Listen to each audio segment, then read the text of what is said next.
espero que no sea lo mismo que haya dicho en algún lado alguna vez, porque anduve por muchos lados contando lo que hacemos, básicamente porque la principal coyuntura con la que nos encontramos desde que empezamos en el año 2009 fue que no había productores de lo que queríamos comprar. Entonces tuvimos que viajar por todo el litoral y algunos me acompañaron, como Carlos o como Eugenia, a dar charlas y a explicar qué es orgánico, a explicarle a los productores qué es un producto orgánico y cómo se hace y qué tienen que hacer, etc.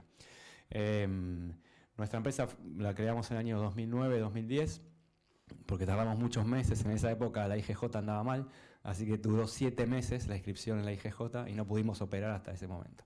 Por suerte ahora me anda un poquito mejor. Necesito el control remoto. Lo que es abajo es arriba. Cuando voy es porque vengo, como decía Menotti. A ver. Ahí. Nacimos como una alianza estratégica entre varias empresas, una en Canadá, perdón, una en Nueva Zelanda, que es un comprador nuestro de muchos productos, de pequeñas cantidades, pero bueno, muy constante. Es la empresa más grande de Nueva Zelanda de productos orgánicos. Una empresa de Dinamarca, que es también uno de los empacadores más grandes de arroz y de algunos otros productos orgánicos, y que también nos compra. Y una empresa de Dinamarca, a ver si encuentro el láser, de Tailandia, perdón, que es productora y que nos enseñó y que nos hizo una transferencia de know-how. Todo esto fue hace 9 años. Hoy las cosas cambiaron mucho. El de Tailandia compite conmigo en los distintos mercados, así que nos dividimos los clientes como podemos, porque no era la idea. Al principio él hacía un tipo de arroz y nosotros hacíamos otro. Después él decidió hacer el mismo arroz que nosotros y empezamos a encontrarnos en los mismos clientes. Así que bueno, esto que empezó como una sociedad que era muy sinérgica, se fue transformando en algo que no fue tan sinérgico, que es lo que le pasa a las sociedades a veces, como a las personas o las relaciones humanas. El comprador ¿cómo es? De Canadá, que, bueno, a veces anda vendiendo eso. El comprador de Dinamarca también fue nuestro mejor cliente al principio, nos ayudó un montón, nos pagó unos muy buenos precios para que podamos empezar. Y bueno, desde hace 1 año y medio prácticamente no le vendemos porque consigue muy barato arroz de Camboya. Tipo, viajó a Camboya, se consiguió un cliente, lo desarrolló y Camboya no paga arancel de ingreso a Europa. Entonces, nosotros pagamos entre 80 y 150 euros por tonelada de arancel. ¿Por qué no le damos valor agregado a los productos? Bueno, esa es la razón. Si queremos hacerlo empacado, peor todavía, más. Entonces, nos obligan de cierta forma a mantenernos en lo que es el commodity dentro del orgánico. Pero bueno, de vez en cuando le vendemos y estamos tratando de desarrollar otras cosas y tenemos buena relación. También hicimos una aventura en Brasil, que no nos salió bien. Hicimos una inversión bastante grande, 30 viajes, desarrollo de un molino, desarrollo de packaging, transferencia de know-how. Todavía no deben plata. Pensamos vender 2.000 toneladas de arroz en el año pasado y vendimos creo que 170. Y la plata quedó ahí, así que estamos viendo cómo la sacamos. Básicamente una cuestión de diferencia de entendimiento de lo que es el compromiso, o la palabra, o el acuerdo. Es muy difícil hacer acuerdos con extranjeros y hacerlos valer legalmente. A menos que después el abogado termina saliendo más caro que lo que quisimos hacer o el problema que tuvimos, ¿no? Bueno, así arrancamos y hoy estamos de una manera un poquito más diferente. La idea era poder tener una alianza en los 4 continentes, cuyo principal producto era el arroz, y lo sigue siendo, y coproductos y subproductos. Y bueno, y en esa etapa estamos ahora, en desarrollar subproductos y coproductos con el arroz y muchas variedades de arroz que nos permitan tener una cartera más grande de producto. Otros productos hemos hecho y hacemos, pero la verdad que fue tan difícil hacer el arroz y nos absorbió tanto la demanda que estuvimos en una época donde el arroz crecía, siempre nos pedían más de lo que teníamos, entonces nos focalizamos tanto en hacer arroz que tuvimos que dejar de lado el desarrollo de otros productos.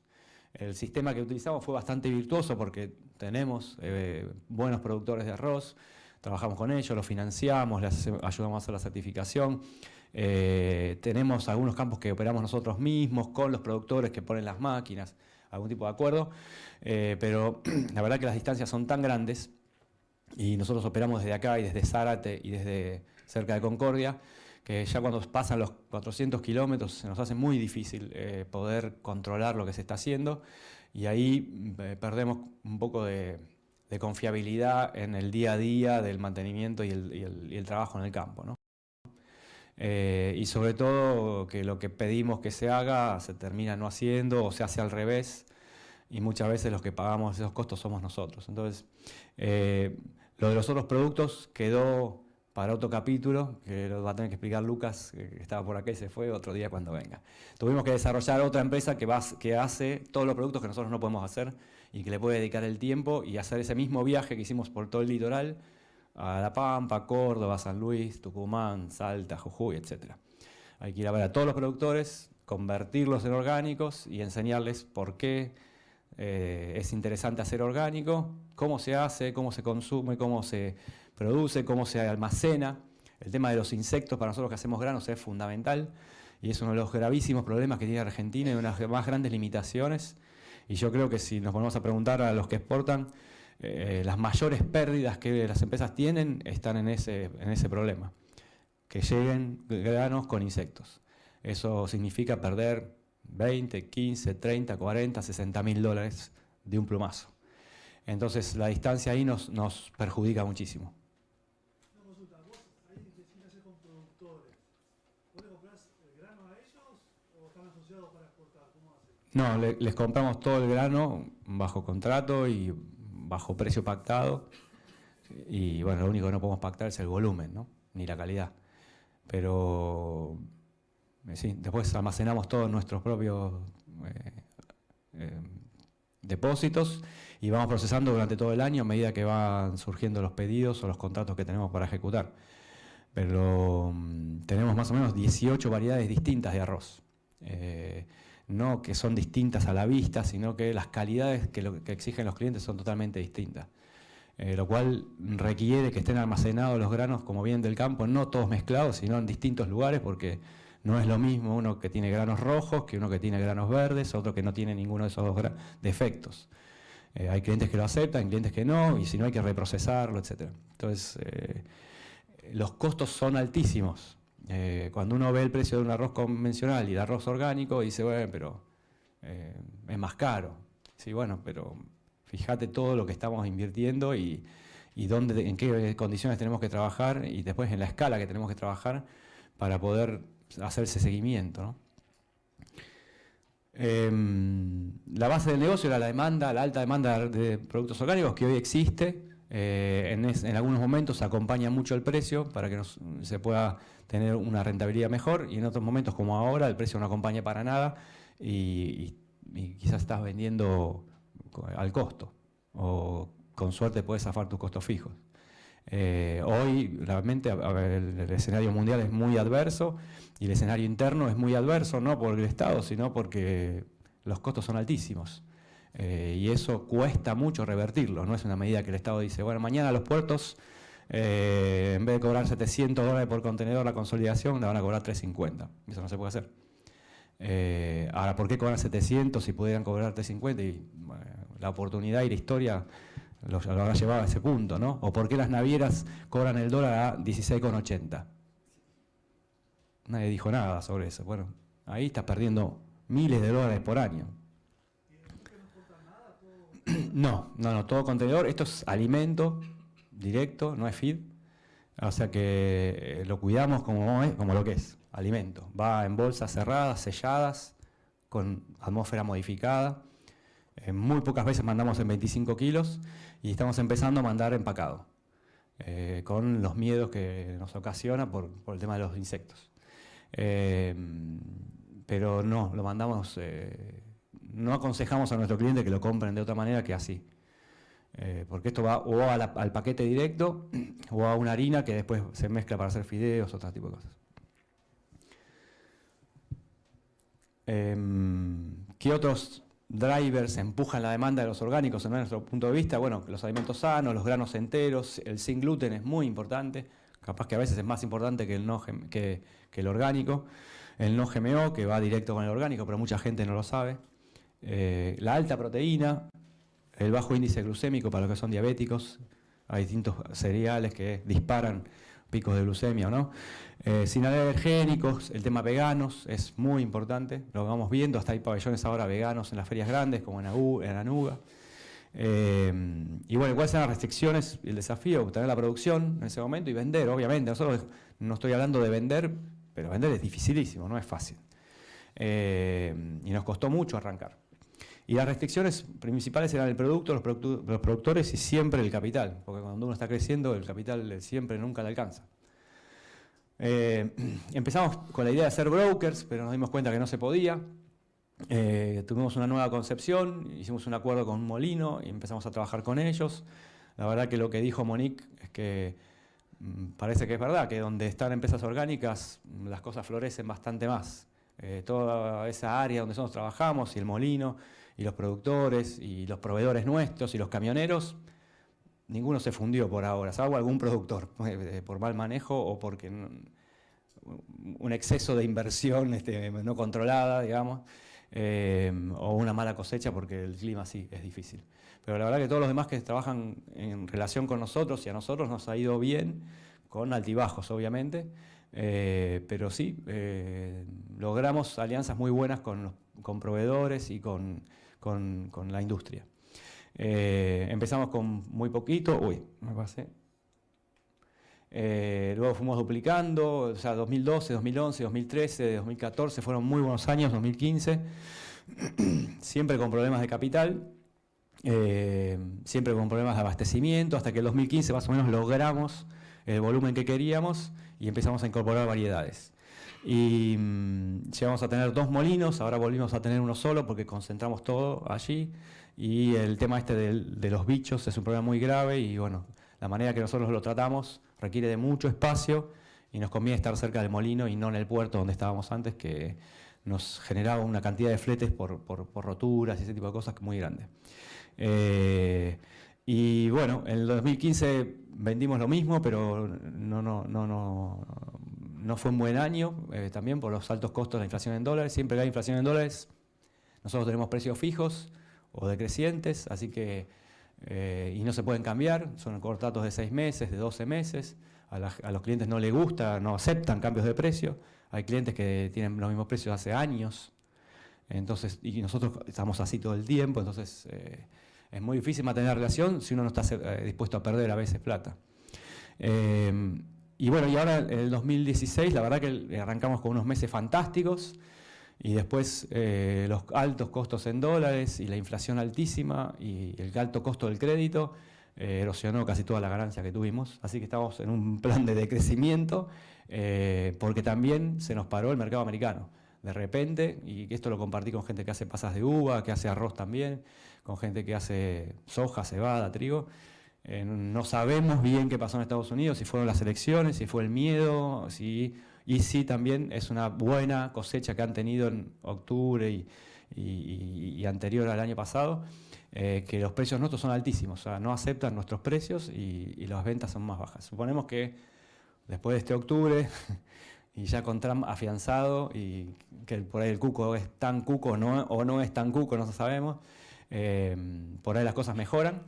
Y bueno, tenemos que agudizar la creatividad, empezar a buscar otros mercados, empezar a darle valor agregado, seguir agregando variedades, a ser más eficientes en la estructura de costos también. Por suerte, sí noto un crecimiento interesante en el mercado interno que de ninguna manera puede reemplazar lo que hacemos en la exportación, ni en 20 años supongo tampoco, pero sí pasar del 1% al 4% es importante. Para nosotros es muy importante. Y sobre todo porque es muy sencillo, porque también nos elimina un problema que es el recupero del IVA de exportación, que es gravísimo. Siempre tenemos un mes entero de facturación en la FIP.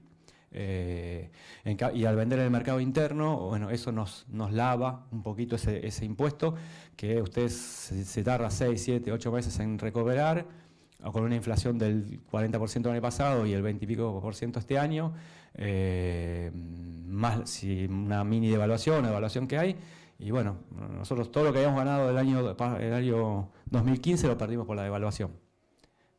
Teníamos $500.000 de IVA y terminamos teniendo 350.000. Ahí quedó toda nuestra ganancia, digamos. Son cosas que pasan en la Argentina nada más y esperemos que pasen cada vez menos. Básicamente estamos focalizados en un producto de mucha calidad, no nos especializamos en vender solamente volúmenes, tratamos de entender qué quiere el productor, el comprador, para qué lo va a usar, qué variedades va a usar para eso, cómo explicarles mejor qué variedad va mejor. Vendo el tema de residuos, de metales pesados, que en el arroz es importante, trabajando mucho sobre eso. Y tratar de dar muy buen servicio de respuestas a las demandas, a los problemas, a los requerimientos de los clientes. Cumplimos con algunos de estos sellos, como el kosher, el no GMO, el USDA, pero bueno, hay otros que es vegano, que es crudo, que es libre de alergénicos, gluten free también cumplimos. Digamos, es una sumatoria de sellos que utilizamos como una combinación que no es solo orgánicos. Algunos de nuestros clientes, como empacan, podríamos hacerlo este paquete también. Hoy en día somos más caros, pero en algún momento teníamos una buena ecuación de costos para hacerlo.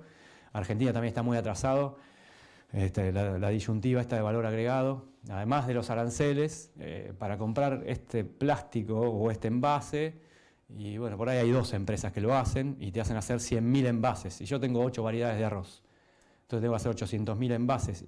Bueno, pero si haces 5.000 te sale el triple.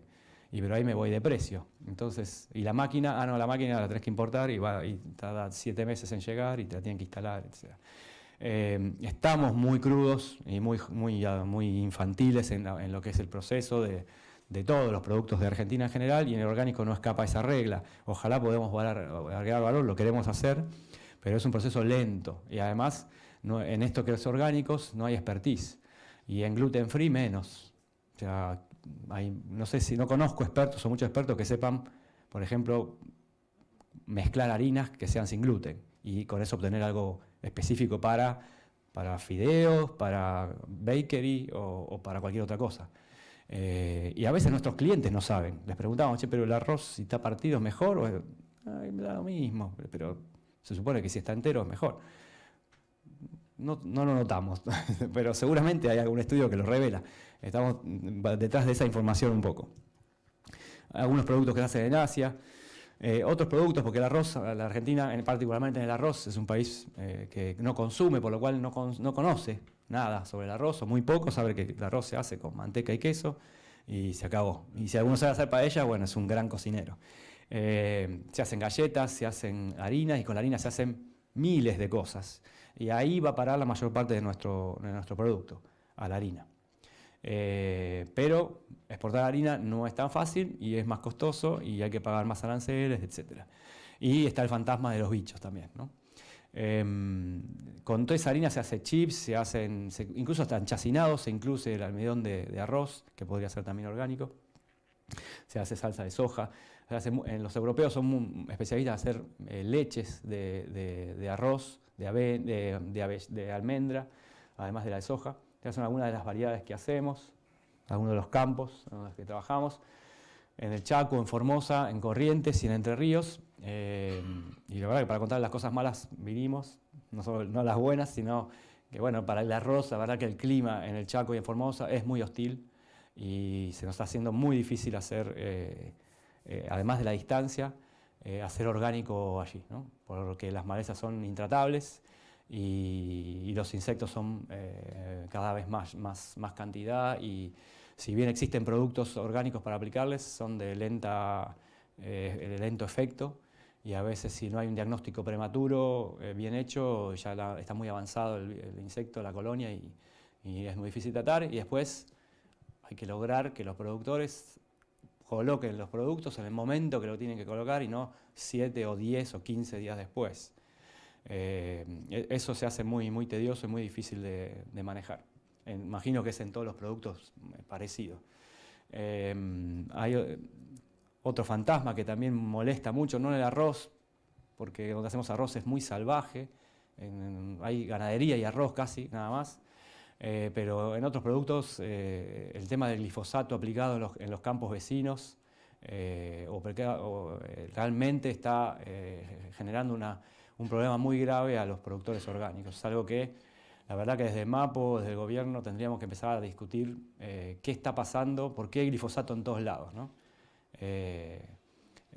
Realmente es una preocupación grande en el NOA, en el NEA, en el sur de Buenos Aires, campos que son realmente orgánicos, se aparecen contaminados algunos granos, algunas toneladas, se detectan trazas muy finas de glifosato y sabemos fehacientemente que la gente que lo hizo no ha aplicado nada. Entonces se contaminó el camión, se contaminó en la industria, está en el aire, realmente es un problema y los europeos sobre todo utilizan sistemas de detección que son cada vez más agudos y que nadie les puede decir si realmente están bien hechos o no, pero bueno, tenemos ahí un gran desafío que también se va a ampliar a Estados Unidos y a Canadá a la brevedad. Ahí realmente tenemos que ver cómo es el tratamiento con los vecinos, que sí existe una norma, está escrito cómo se trata, pero realmente las aplicaciones a veces aparentemente pueden trasladarse mucho más distancia de la que parecían.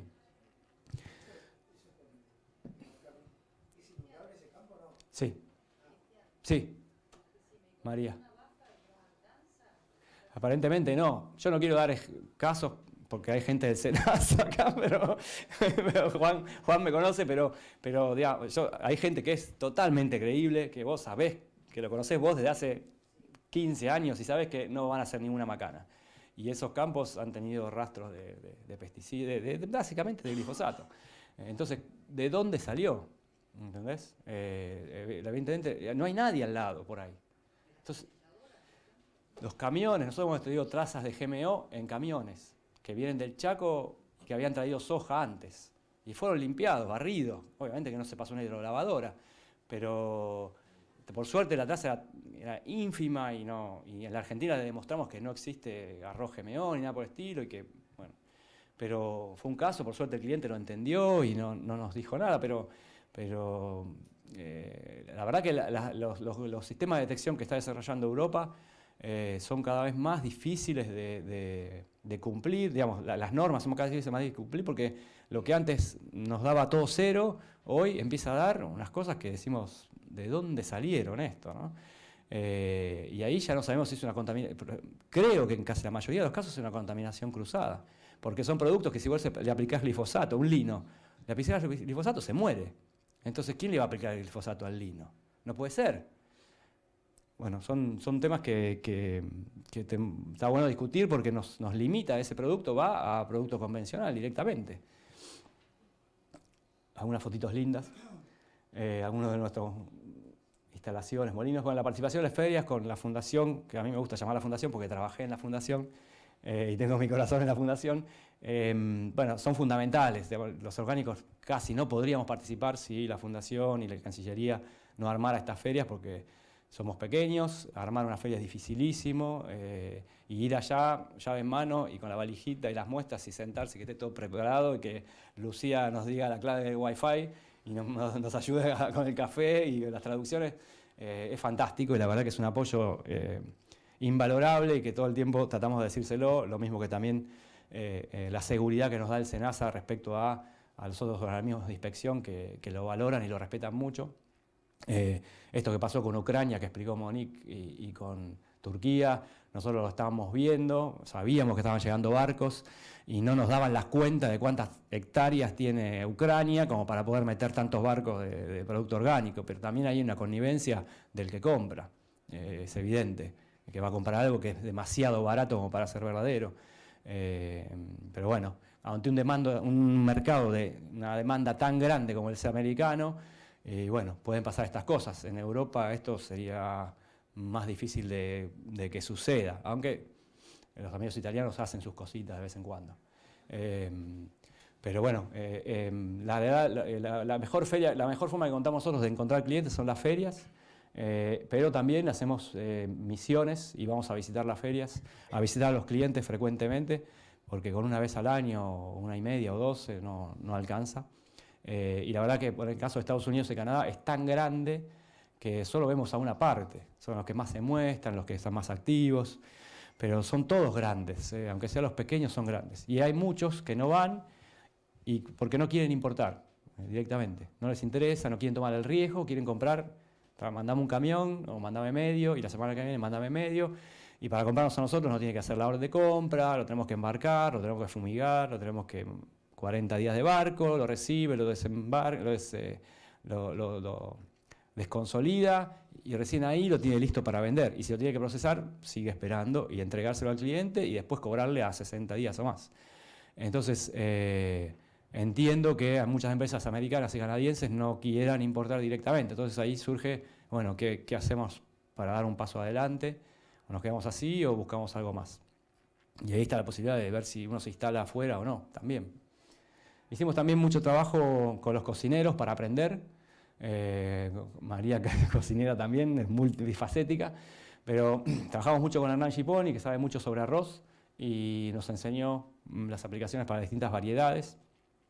Y dimos una charla de Masticar y trabajamos mucho con Masticar y con Acelga, que es la asociación que nuclea a los cocineros más conocidos. Algunas otras ferias. Ahí están los amigos de Rivara, ahí al lado, Oya y otros más. Estamos tratando de apuntar a hacer este tipo de cosas, productos al vacío, con una linda caja. Riceberry, que es un arroz negro, que es muy difícil de hacer, que ningún productor lo quiere hacer porque queda el campo todo lleno de semillas negras y después cuando quiere hacer arroz común no hay forma orgánica de solucionarlo. Pero que tiene un valor. Esto fue todo lo que hicimos. Le surtimos el arroz a todos estos restaurantes de Buenos Aires en otoño, junto con zapallo y manzana. Nosotros no pusimos el zapallo y la manzana, pero pusimos el arroz. Y la verdad que fue muy, más allá de que las ventas son mínimas y vamos entregando restaurante por restaurante 5 kilitos, la verdad que la experiencia de trabajar con muchos cocineros de ellos que discutimos qué hacer, qué platos se pueden hacer o no, con cada variedad y todo eso. La verdad que fue muy bueno y lo volcamos después a la parte internacional también.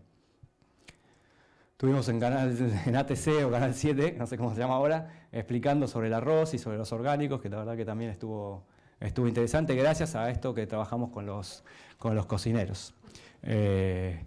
Bueno, eso fue todo. En cuanto a Canadá... No la tengo. Tengo una con Néstor también. En cuanto a Canadá, la verdad que es un mercado muy, muy interesante. No los veo tan abiertos como los americanos para comprar. Suelen comprar mucho de Estados Unidos, lo que no hacen ellos.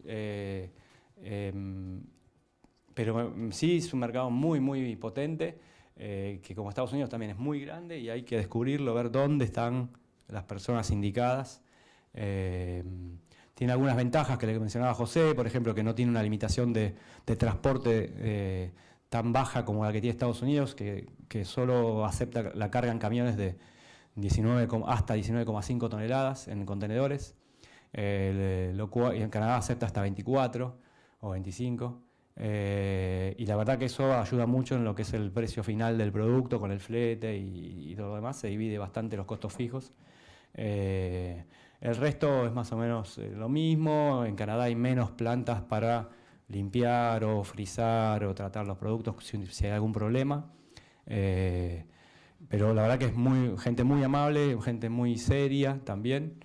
Y de verdad da gusto trabajar con ellos. Y tanto en Estados Unidos también realmente nos encontramos con un ambiente de negocios muy interesante, muy, muy cómodo, agradable, duro obviamente para el momento de negociar y de precios, pero de largo plazo. Supongo que es el ambiente del orgánico en general, ¿no? Entiendo que todo eso se va a ir cambiando a medida que las grandes empresas van entrando al mercado y que se están tratando de bajar los precios lo más posible para que se parezca mucho a un convencional.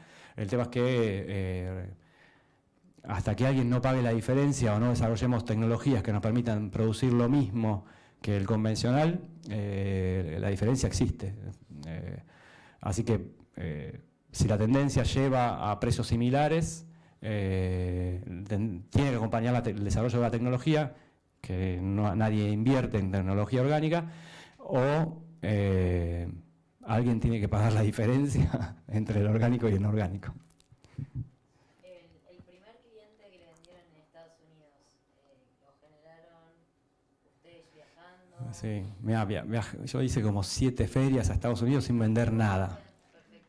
Y un día mi socio de Tailandia, que andaba con una fábrica de galletas de arroz que estaba instalando en Bangkok y qué sé yo, me llamó y me dijo, vamos a la feria de Anaheim, que vamos a inaugurar una nueva empresa y ahí vamos a tener un vendedor que va a vender mis productos y va a vender los tuyos. Y lo sacó de la empresa más grande de arroz orgánico de Estados Unidos. Se llevó al jefe de ventas. Después la empresa de él no funcionó, quedó colgada y nosotros nos quedamos con el jefe de ventas trabajando con nosotros. Era un señor un poco más mayor, digamos, con mucha experiencia, pero bueno, arrancamos muy bien. Él nos pegó un empujón enorme porque conocía a los actores del sector. Pero bueno, luego se amesetó todo, entonces tuvimos que tener era nada más un abrepuertas, pero después todo el resto lo teníamos que hacer nosotros y con las distancias era difícil, no había un problema, tomarse un avión e ir a San Francisco a ver qué pasó con ese contenedor o con el otro. Él no tocaba la mercadería, digamos, pero sí nos ayudó, fue uno de los factores fundamentales para poder crecer en Estados Unidos y después ahí se nos abrieron todas las puertas y fue mucho más fácil contactarlos y vender ya es después continuidad de venta y eso es más difícil, pero también nos ayudó muchísimo un factor climático que fue la sequía en California. California es el segundo estado productor de arroz de Estados Unidos y tuvo 5 años de sequía grave. Una de las primeras cosas que se dejó de hacer es arroz. Bueno, la sequía se terminó en el 2015 y estamos sufriendo un poco las consecuencias de eso. Hay más arroz orgánico. Y esos campos estuvieron en desuso 3 años o 4, por lo cual entraron inmediatamente en certificación orgánica. Bueno, gracias.